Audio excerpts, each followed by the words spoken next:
This is the Agenda Setter. Here we set our own agenda.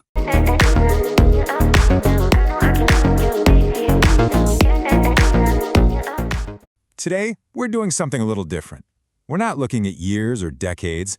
We're going to take a snapshot of just one single day in India to see what it can tell us about where this powerhouse nation is headed. So here's the big question. Can just 24 hours really hold up a mirror to a country as huge and complex as India? Well, as we're about to find out, the answer is absolutely. And it reveals a nation of some pretty incredible contrasts.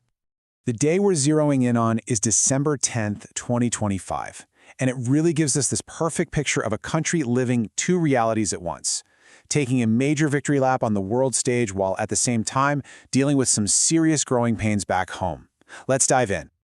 Okay, first up, let's talk about a huge win for India's culture and its influence around the globe.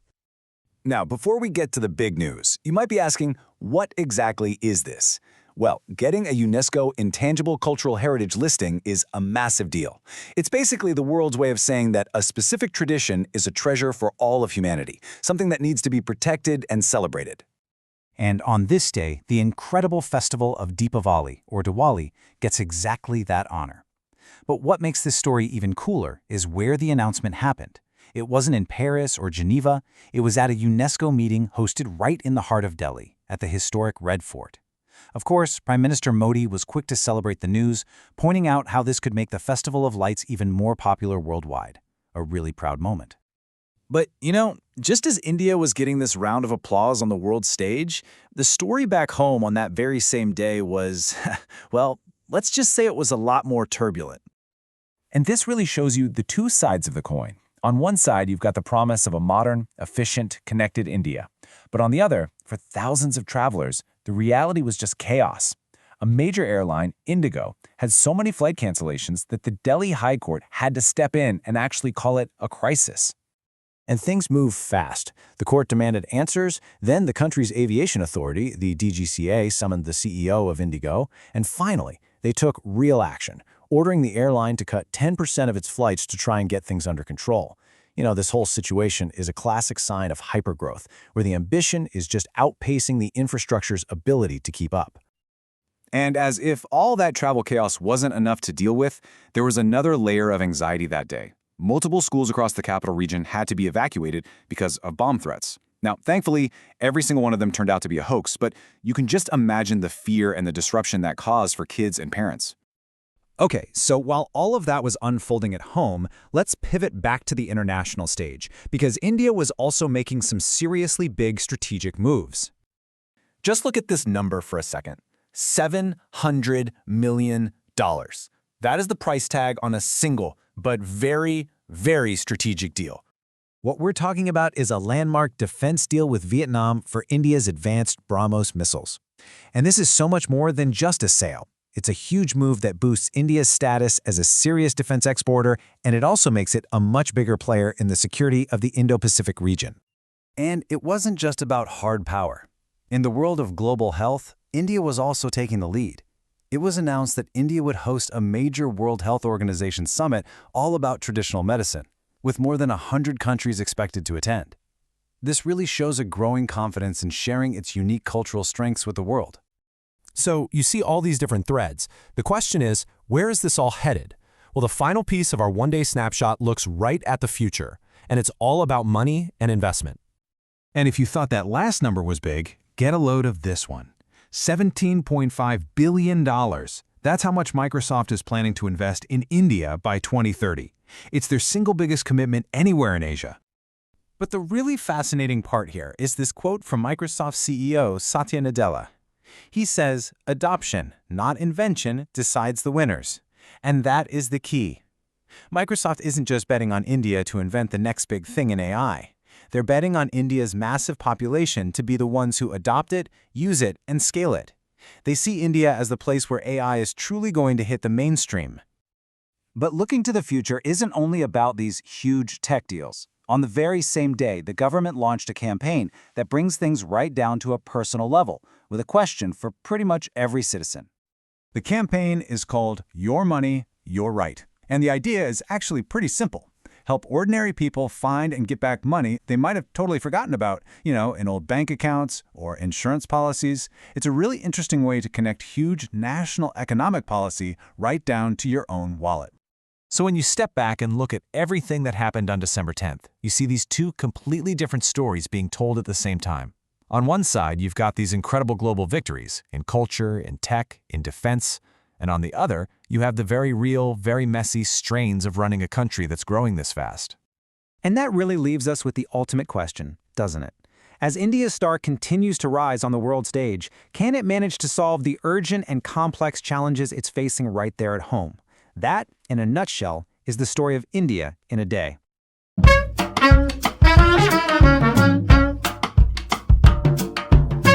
नमस्कार। आज 10 दिसंबर 2025 है।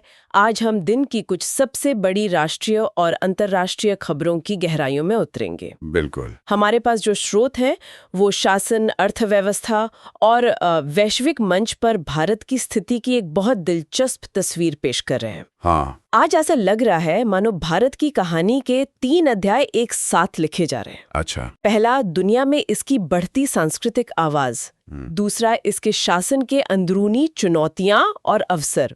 और तीसरा, इसकी बढ़ती आर्थिक और रणनीतिक मांसपेशियां। ये एक बेहतरीन तरीका इसे देखने का, क्योंकि अक्सर हम इन खबरों को अलग अलग करके देखते हैं। हाँ। लेकिन जब आप इन्हें एक साथ रखते हैं तो एक बड़ी और जुड़ी हुई कहानी नजर आती है। बिल्कुल। दीपावली को मिली वैश्विक पहचान से लेकर वियतनाम के साथ एक बड़े रक्षा सौदे तक। सही। ये कहानी है एक ऐसे देश की जो एक ही समय पर अपनी सॉफ्ट पावर और हार्ड पावर दोनों को मजबूत कर रहा है। तो चलिए पहले अध्याय से ही शुरू करते हैं, भारत की सांस्कृतिक छाप। बिल्कुल। एक बहुत ही शानदार खबर आई है कि दीपावली को यूनेस्को के मानवता की अमूर्त सांस्कृतिक विरासत यानी intangible cultural heritage of humanity की सूची में शामिल कर लिया गया है। हाँ, और ये फैसला दिल्ली के लाल किले में हुई यूनेस्को समिति की बैठक में लिया गया, जो अपने आप में एक बड़ी बात है। बहुत बड़ी बात है। और देखिए, अमूर्त सांस्कृतिक विरासत का दर्जा मिलना सिर्फ एक सम्मान की बात नहीं है। अच्छा। इसका गहरा मतलब ये है कि दुनिया अब सिर्फ इमारतों या स्मारकों को ही विरासत नहीं मानती, बल्कि त्योहारों से जुड़े ज्ञान, परंपराओं और कौशल को भी मानवता की साझी धरोहर मान रही है। तो ये भारत की सॉफ्ट पावर के लिए एक बहुत बड़ी कामयाबी है ना? ठीक वैसे ही जैसे योग या कुंभ मेले के साथ हुआ था। बिल्कुल। 2016 में योग और 2017 में कुंभ मेला, ये उसी कड़ी में एक और बड़ी जीत है। मैं यही पूछने वाली थी, क्या इसका कोई वास्तविक कूटनीतिक फायदा होता है या ये सिर्फ एक प्रतीकात्मक एक सिंबॉलिक जीत है? नहीं, इसका बहुत वास्तविक फायदा होता है। ये दिखाता है कि दुनिया अब शक्ति को सिर्फ सेना और अर्थव्यवस्था से नहीं, बल्कि सांस्कृतिक प्रभाव से भी माप रही है। जब दुनिया भर के लोग दिवाली मनाते हैं या योग का अभ्यास करते हैं, तो वे अनजाने में भारत के वैश्विक नजरिए और मूल्यों के साथ जुड़ रहे हैं, बिना किसी दबाव के, बिना किसी संधि के, बिना किसी दबाव के। ये कूटनीति करने का एक बहुत शक्तिशाली तरीका है। सिविल सेवा के परीक्षार्थियों के लिए यह समझना जरूरी है कि अंतर्राष्ट्रीय संबंधों में संस्कृति अब एक हाशिए का विषय नहीं, बल्कि एक मुख्य औजार बन चुका है। और ये सांस्कृतिक प्रभाव सिर्फ त्योहारों तक सीमित नहीं है, अब ये वैश्विक स्वास्थ्य नीति के क्षेत्र में भी दिख रहा है। हाँ, बिल्कुल। भारत नई दिल्ली में पारंपरिक चिकित्सा पर WHO के दूसरे वैश्विक शिखर सम्मेलन की मेजबानी करने जा रहा है। और 100 से ज्यादा देश इसमें शामिल हो रहे हैं। ये तो बहुत बड़ा आयोजन है। और इस सम्मेलन का जो मुख्य उद्देश्य है वो बहुत महत्वपूर्ण है। पारंपरिक चिकित्सा को वैज्ञानिक सत्यापन के जरिए आधुनिक स्वास्थ्य प्रणालियों के साथ जोड़ना। अच्छा, साइंटिफिक वैलिडेशन। जी, ये भारत के लिए आयुर्वेद जैसी अपनी सदियों पुरानी ज्ञान प्रणालियों को वैश्विक मंच पर स्थापित करने का एक सुनहरा मौका है। ये हेल्थ डिप्लोमेसी का एक बेहतरीन उदाहरण है। लेकिन यहाँ एक सवाल मेरे मन में आता है। पूछिए। जब हम आयुर्वेद जैसी पारंपरिक पद्धतियों को वैज्ञानिक सत्यापन के खांचे में फिट करने की कोशिश करते हैं, तो क्या इस बात का खतरा नहीं है कि हम उसकी जो समग्र प्रकृति है, जो होलिस्टिक नेचर है, उसको कहीं खो दें? आपका सवाल बहुत जायज है और ये इस पूरी बहस के केंद्र में है। यही सबसे बड़ी चुनौती है। तो फिर इसका हल क्या है? संतुलन साधना होगा। लक्ष्य ये नहीं होना चाहिए कि आयुर्वेद को पश्चिमी चिकित्सा का क्लोन बना दिया जाए, बल्कि ये कि उसके सिद्धांतों और इलाजों को आधुनिक विज्ञान की भाषा में समझाया जा सके ताकि दुनिया उसे स्वीकार कर सके। अगर भारत ये संतुलन साध पाया तो ये न केवल भारतीय चिकित्सा पद्धतियों के लिए बल्कि पूरी दुनिया के लिए स्वास्थ्य सेवा में एक नया अध्याय खोल सकता है। तो एक तरफ भारत वैश्विक मंच पर अपनी पहचान बना रहा है, लेकिन देश के अंदर नागरिकों के लिए चीजें हमेशा इतनी सहज नहीं होती। बिल्कुल नहीं। और ये हमें आज की कहानी के दूसरे अध्याय पर लाता है, शासन की चुनौतियां।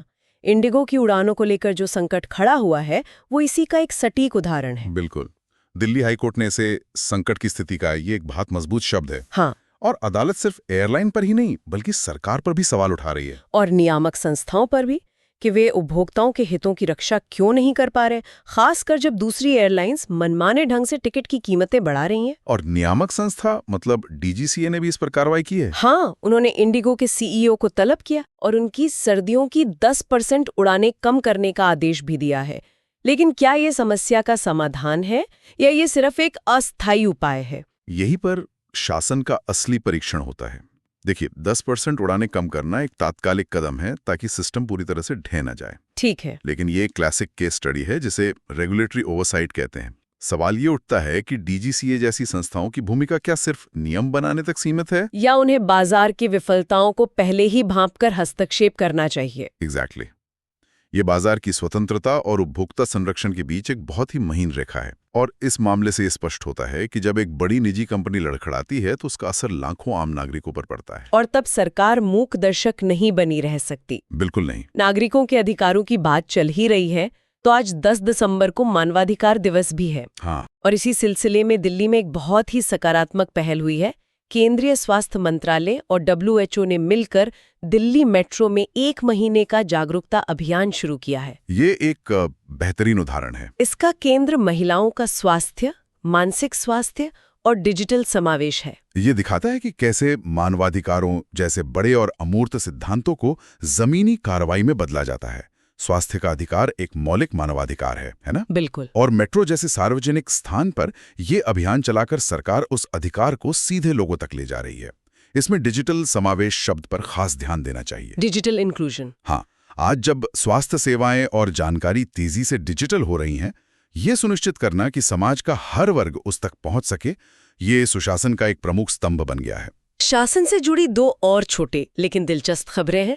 एक तरफ दिल्ली NCR के कई स्कूलों में बम की धमकी मिली जो बाद में अफवाह निकली। इससे काफी दहशत का माहौल बना। वहीं दूसरी तरफ प्रधानमंत्री ने आपका पैसा आपका हक नाम से एक अभियान शुरू किया है। हाँ, मैंने भी पढ़ा इसके बारे में। ताकि लोग बैंकों और बीमा पॉलिसियों में पड़े अपने लावारिस पैसे को वापस पा सकें। ये दोनों खबरें एक ही सिक्के के 2 पहलू की तरह हैं।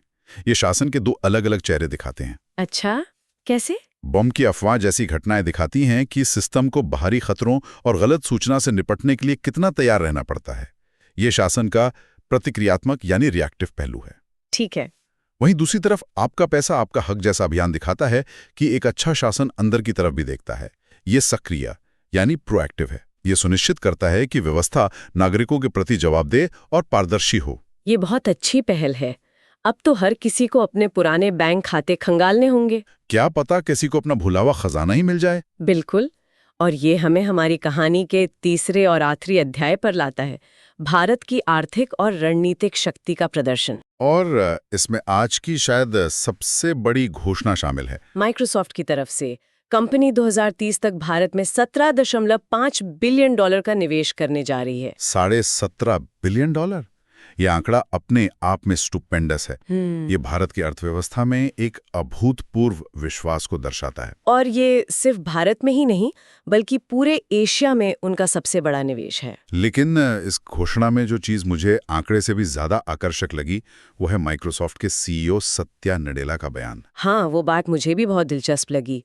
उन्होंने कहा, वैश्विक AI दौड़ में विजेता आविष्कार नहीं बल्कि उसे अपनाना तय करेगा। Adoption, not invention, decides the winners. इसका मतलब तो ये हुआ कि भारत को दुनिया की अगली AI तकनीक बनाने की होड़ में शायद शामिल होने की जरूरत ही नहीं है, बस उसे सबसे अच्छे तरीके से इस्तेमाल करना सीखना है। क्या ये क्रांतिकारी सोच नहीं है? ये सिर्फ क्रांतिकारी ही नहीं बल्कि भारत के लिए बहुत व्यावहारिक सोच भी है। नडेला का बयान सीधे तौर पर नीति निर्माताओं के लिए एक संदेश है कि सिर्फ R&D पे पैसा लगाना काफी नहीं है। बिल्कुल। असली जीत तब होगी जब हम AI को स्वास्थ्य, कृषि, शिक्षा और शासन जैसे क्षेत्रों में बड़े पैमाने पर लागू करने के लिए एक पूरा इकोसिस्टम बना पाएं। ये निवेश सिर्फ पैसा नहीं है, ये अपने साथ विशेषज्ञता, इंफ्रास्ट्रक्चर और वैश्विक जुड़ाव भी लाएगा, जो स्किल इंडिया और डिजिटल इंडिया मिशन को एक नई ऊर्जा देगा। लेकिन 17.5 बिलियन डॉलर के इस भारी भरकम विदेशी निवेश का एक दूसरा पहलू भी तो हो सकता है। क्या भारत सिर्फ एक डिजिटल कॉलोनी बनने का जोखिम उठा रहा है, जहां हमारा सारा डेटा और एआई का नियंत्रण विदेशी कंपनियों के हाथ में हो? आत्मनिर्भर भारत के इस दौर में ये एक बड़ा सवाल है। ये एक बहुत ही महत्वपूर्ण और वैध चिंता है, और इसका जवाब मजबूत डेटा संरक्षण कानूनों और नियामक ढांचों में निहित है। मतलब हमें नियम बनाने होंगे? बहुत मजबूत नियम। सरकार को ये सुनिश्चित करना होगा कि निवेश का स्वागत हो, लेकिन हमारी राष्ट्रीय सुरक्षा और नागरिकों की गोपनीयता से कोई समझौता ना हो। हमें तकनीक को अपनाना है, लेकिन अपनी शर्तों पर। और आर्थिक शक्ति के साथ साथ रणनीतिक शक्ति भी बढ़ रही है। हाँ, जो दूसरी बड़ी खबर है। भारत और वियतनाम $700 मिलियन के ब्रह्मोस मिसाइल सौदे को अंतिम रूप देने के करीब हैं। ये खबर माइक्रोसॉफ्ट के निवेश जितनी महत्वपूर्ण है, बस इसका क्षेत्र अलग है। अगर हम इसे बड़ी तस्वीर में देखें तो ये सौदा भारत की विदेश और रक्षा नीति में एक जबरदस्त बदलाव का प्रतीक है। कैसे? दशकों तक भारत दुनिया के सबसे बड़े रक्षा आयातकों में से एक रहा है। अब वो एक महत्वपूर्ण रक्षा निर्यातक के रूप में उभर रहा है। ये मेक इन इंडिया और आत्मनिर्भर भारत का जमीनी हकीकत में बदलना है। इस बदलाव का रणनीतिक महत्व क्या है? सिर्फ पैसे कमाने के अलावा एक रक्षा निर्यातक बनने से दुनिया में भारत की हैसियत कैसे बदलती है? इससे हैसियत पूरी तरह बदल जाती है। जब आप किसी देश को ब्रह्मोस जैसी उन्नत मिसाइल प्रणाली बेचते हैं, तो आप सिर्फ एक हथियार नहीं बेच रहे होते, आप एक रणनीतिक साझेदारी बना रहे होते हैं। बिल्कुल। ये इंडो पैसिफिक क्षेत्र में, जहां कई देश चीन की बढ़ती आक्रामकता को लेकर चिंतित हैं, भारत को एक विश्वसनीय सुरक्षा भागीदार के रूप में स्थापित करता है। ये दिखाता है कि भारत अब सिर्फ अपने हितों की रक्षा करने में ही सक्षम नहीं है, बल्कि वह क्षेत्र में स्थिरता बनाए रखने में भी योगदान दे सकता है। तो आज हमने भारत की कहानी के 3 अलग-अलग लेकिन जुड़े हुए अध्यायों को देखा।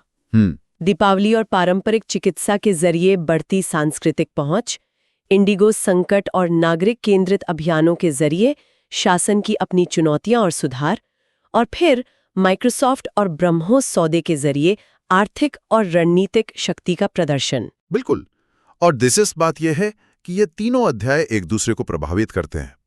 एक मजबूत अर्थव्यवस्था ही आपको रक्षा निर्यात जैसे महत्वाकांक्षी लक्ष्य हासिल करने की ताकत देती है, और प्रभावी शासन ही ये सुनिश्चित करता है कि माइक्रोसॉफ्ट जैसे निवेश का लाभ सिर्फ कुछ कंपनियों को नहीं, बल्कि आम नागरिकों को भी मिले। और आपकी बढ़ती सांस्कृतिक साख वैश्विक मंच पर आपकी बातों को और वजनदार बनाती है। सब कुछ जुड़ा हुआ है। हाँ, ये सभी मोर्चों पर आगे बढ़ने की कहानी है।